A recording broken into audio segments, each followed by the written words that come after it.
വഴിയിൽ ഇപ്പോൾ രക്ഷാപ്രവർത്തനം വളരെ ദുഷ്കരമാണ്. ഈ ഫയർഫോഴ്സൊക്കെ ഇപ്പോൾ രക്ഷാപ്രവർത്തനം നടത്തുന്നുണ്ട്. അവരൊക്കെ വന്ന സ്ക്യൂബ ഡൈവിംഗ് ടീമൊക്കെ എത്തിയിട്ടുണ്ട്. അവരൊക്കെ തന്നെയാണ് ഇപ്പോൾ ജോയി എന്ന ആളെയാണ് കാണാതായിരിക്കുന്നത്. ആ തൊഴിലാളിക്ക് വേണ്ടിയുള്ള തിരച്ചിലാണ് നടക്കുന്നത്. എന്താണ് ഏറ്റവും പുതിയ വിവരങ്ങളെന്ന് നോക്കാം. AK സ്റ്റെഫിൻ ചേരുന്നുണ്ട് ആ സംഭവ സ്ഥലത്ത് നിന്നും. സ്റ്റെഫിൻ, പ്രതീക്ഷയ്ക്ക് വക നൽകുന്ന എന്തെങ്കിലും കാര്യങ്ങളുണ്ടോ? കാരണം മണിക്കൂറുകൾ ഇത്രയും പിന്നിട്ട് കഴിഞ്ഞു. അതുകൊണ്ടാണ് ഭയങ്കര ആശങ്ക ഉയരുന്നത്. എന്തൊക്കെ സംവിധാനങ്ങൾ രക്ഷാപ്രവർത്തനത്തിന് ഇറക്കിയിട്ടുണ്ട്?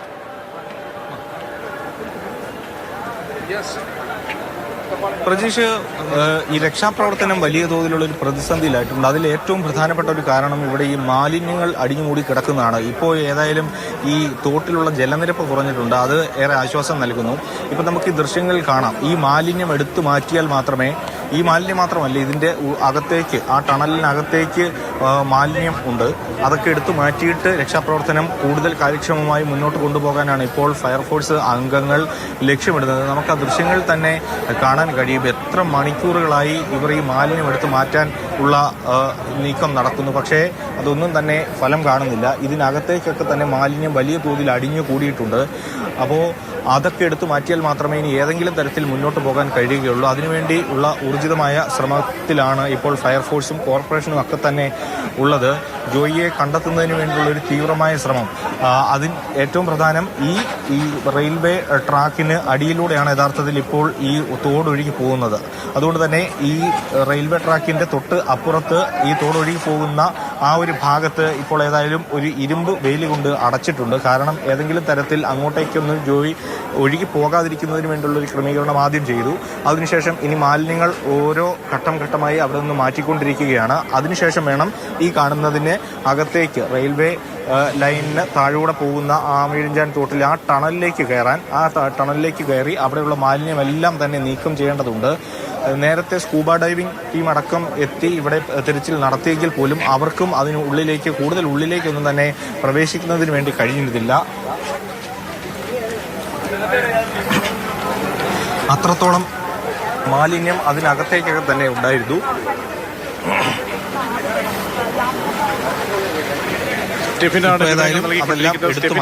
വെല്ലുവിളി വളരെ പ്രധാനപ്പെട്ടതാണ്. കാരണം മണിക്കൂറുകൾ ഇത്രയും പിന്നിട്ട് കഴിഞ്ഞിരിക്കുന്നു. അതുവഴി പോകുന്ന ആർക്കായാലും അറിയാം ആ ആമയിഴഞ്ചാൻ തോട്ടിലെ അവസ്ഥ. അതിരൂക്ഷമായ മാലിന്യം, അതിന്റെ ദുർഗന്ധം, അങ്ങനെ ഉള്ള ഒരു വെള്ളക്കെട്ടിലേക്കാണ് പതിച്ചിരിക്കുന്നത്. സ്കൂബ ടീം എന്താണ് അവർ പറയുന്നത്? കാരണം എന്തെങ്കിലും അവർക്ക് ചെയ്യാൻ പറ്റുമോ? ദൃശ്യങ്ങളിൽ ഈ മാലിന്യം വളരെ പ്രതിസന്ധിയാണ് എന്ന് അറിയാം. കാരണം മെല്ലെയാണ് കാര്യങ്ങൾ മുന്നോട്ട് പോകുന്നത്, അല്ലേ സ്റ്റെഫിൻ? തീർച്ചയായിട്ടും പ്രജീഷ്, വലിയ തോതിൽ പ്രതിസന്ധിയായി നിൽക്കുന്നത് ഈ മാലിന്യം തന്നെയാണ്. തുടക്കം മുതൽ തന്നെ ഈ മാലിന്യം എടുത്തുമാറ്റി കൊണ്ടുള്ള ഒരു രക്ഷാപ്രവർത്തനമായിരുന്നു നടത്തി വന്നിരുന്നത്. ഇപ്പോഴും ഈ ടണലിനുള്ളിലേക്കൊക്കെ ഇതേപോലെ തന്നെ വലിയ കൂമ്പാരമാണ്, മാലിന്യത്തിന്റെ വലിയ കൂമ്പാരമാണ്. അതോടൊപ്പം തന്നെ ഈ കാണുന്ന ഒരു വീതി ഇതിനു അകത്തേക്ക് പ്രവേശിച്ചു കഴിഞ്ഞാൽ ഇല്ല എന്നുള്ളതാണ്. അതോടൊപ്പം അവർക്ക് അവിടെ കൃത്യമായി നിൽക്കാനൊന്നും കഴിയാത്ത ഒരു അവസ്ഥ കൂടിയുണ്ട്. അതൊക്കെയാണ് ഈ രക്ഷാപ്രവർത്തനത്തെ ദുഷ്കരമാക്കുന്നത്. അതോടൊപ്പം ഇതിന്റെ ഒരു കൃത്യമായി ഇതിന്റെ ഒരു പ്ലാൻ, ഒരു രൂപരേഖയും ഇല്ല എന്നുള്ളത് തന്നെ പറയേണ്ടി വരും. കാരണം ഈ റെയിൽവേ ക്രോസിന് അകത്തുകൂടിയാണ് ഈ ഒഴുകി പോകുന്നത് ഈ തോട്. അതോടൊപ്പം തന്നെ പല ഓടകൾ അതുമായി ബന്ധിപ്പിച്ചിട്ടുണ്ട്. ഇനി ആ ഭാഗത്തേക്കൊക്കെ മാലിന്യം അടിഞ്ഞുകൂടിയിട്ടുണ്ടോ, അവിടെ എങ്ങാനും ജോയി അകപ്പെട്ടിട്ടുണ്ടോ എന്ന സംശയവും സ്കൂബ ടീമിനെ സംബന്ധിച്ചിടത്തോളം ഉണ്ട്. ഏറെ പ്രതീക്ഷയിലാണ് അവർ ഇതിന്റെ ഉള്ളിലേക്ക് സ്കൂബ ടീം കയറിപ്പോയത്. പക്ഷേ ദൗർഭാഗ്യമെന്ന് പറയാം, അവർക്ക് അത് കൃത്യമായി തന്നെ ജോയിയെ കണ്ടെത്തുന്നതിന് വേണ്ടി കഴിഞ്ഞില്ല. അപ്പോഴാണ് ഈ മാലിന്യം എത്രത്തോളം അതിൻ്റെ അകത്ത് അടിഞ്ഞുകൂടി കിടക്കുന്നു, എന്താണ് പ്രതിസന്ധി എന്നുള്ള കാര്യം സ്കൂബ ടീം ഈ പുറത്തു വന്ന് പറഞ്ഞത്. ഇപ്പോൾ ഏതായാലും ആ മാലിന്യം നീക്കുന്നതിന് വേണ്ടിയുള്ള നടപടിക്രമങ്ങളെല്ലാം തന്നെ തുടങ്ങിയിട്ടുണ്ട്. ഈ ഫയർഫോഴ്സിൻ്റെയും അതോടൊപ്പം തന്നെ കോർപ്പറേഷൻ്റെയും നേതൃത്വത്തിൽ ആ മാലിന്യമൊക്കെ എടുത്തു മാറ്റുകയാണ്. ഈ മാലിന്യം എടുത്തു മാറ്റിയാൽ മാത്രം പോരെ, ഇതിൻ്റെ അകത്തേക്കൊക്കെ പ്രവേശിച്ച് അവിടെ അടിഞ്ഞുകൂടിയിരിക്കുന്ന ചെളിയുമൊക്കെ തന്നെ മാറ്റേണ്ട ഒരു ആവശ്യകതയുണ്ട്. അതെല്ലാം മാറ്റിയതിനു ശേഷം മാത്രമേ ഇതിൻ്റെ അകത്തേക്ക് കടന്ന് ഈ ജോയിയെ കണ്ടെത്തുന്നതിന് വേണ്ടി കഴിയുകയുള്ളൂ. ഏതായാലും അത്യന്തം ദൗർഭാഗ്യകരമായ ഒരു സംഭവമാണ് ഉണ്ടായത്. കാരണം പലപ്പോഴും ഈ മാലിന്യ പ്രശ്നവും ആമയിഴഞ്ചാൻ തോടിൻ്റെ പ്രശ്നമൊക്കെ പലപ്പോഴും നമ്മൾ ചൂണ്ടിക്കാട്ടിയതാണ്. എന്നിട്ടും ഇപ്പോഴും ഈ ആ ഒരു സ്ഥിതിക്കൊന്നും തന്നെ യാതൊരു തരത്തിലുള്ള കുറവുമില്ല എന്നുള്ളതാണ് വാസ്തവം. ഇന്ന് 10 മണിയോട് കൂടിയൊക്കെ ആയിരുന്നു ഈ അപകടം ഉണ്ടാകുന്നത്. ഇത് വൃത്തിയാക്കുന്നതിനിടയിൽ ജോയി ഇതിൽ അകപ്പെട്ടു പോവുകയായിരുന്നു. ശക്തമായ അടിയൊഴുക്കുണ്ടായിരുന്നു. ആ അടിയൊഴുക്കിൽപ്പെട്ടാണ് ഇതിനകത്തേക്ക് ജോയി പെട്ടുപോയത്.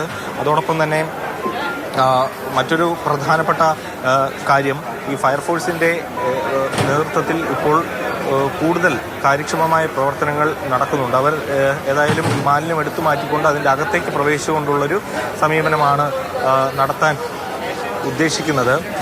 അതോടൊപ്പം തന്നെ ഈ ജോയിക്ക് ഒപ്പമുണ്ടായിരുന്ന ആളുകൾ, അന്നേരം ഈ സംഭവം നടക്കുന്ന സമയത്ത് ഒപ്പമുണ്ടായിരുന്ന ആളുകളൊക്കെ തന്നെ കൃത്യമായി ഫയർഫോഴ്സിനെ, പോലീസിനെയും ഒക്കെ തന്നെ വിവരം അറിയിച്ചിരുന്നു. പക്ഷേ ഈ കൃത്യമായി അവർ പെട്ടെന്ന് തന്നെ എത്തിയെങ്കിൽ പോലും ഇദ്ദേഹം ഈ ചെളിയിലും അതോടൊപ്പം തന്നെ മാലിന്യത്തിലും പെട്ടുപോകുകയായിരുന്നു എന്നുള്ളതാണ് അറിയാൻ കഴിഞ്ഞത്. ഏതായാലും ഇപ്പോഴും ഈ പ്രശ്നങ്ങൾ ഇങ്ങനെ ആവർത്തിച്ചുകൊണ്ടിരിക്കുമ്പോഴും ഈ മാലിന്യ പ്രശ്നത്തിന് ഈ ശാശ്വതമായൊരു പരിഹാരം ഉണ്ടാകുന്നില്ല എന്നുള്ളതും എടുത്തു പറയേണ്ട ഒരു പ്രധാനപ്പെട്ട കാര്യമാണ്.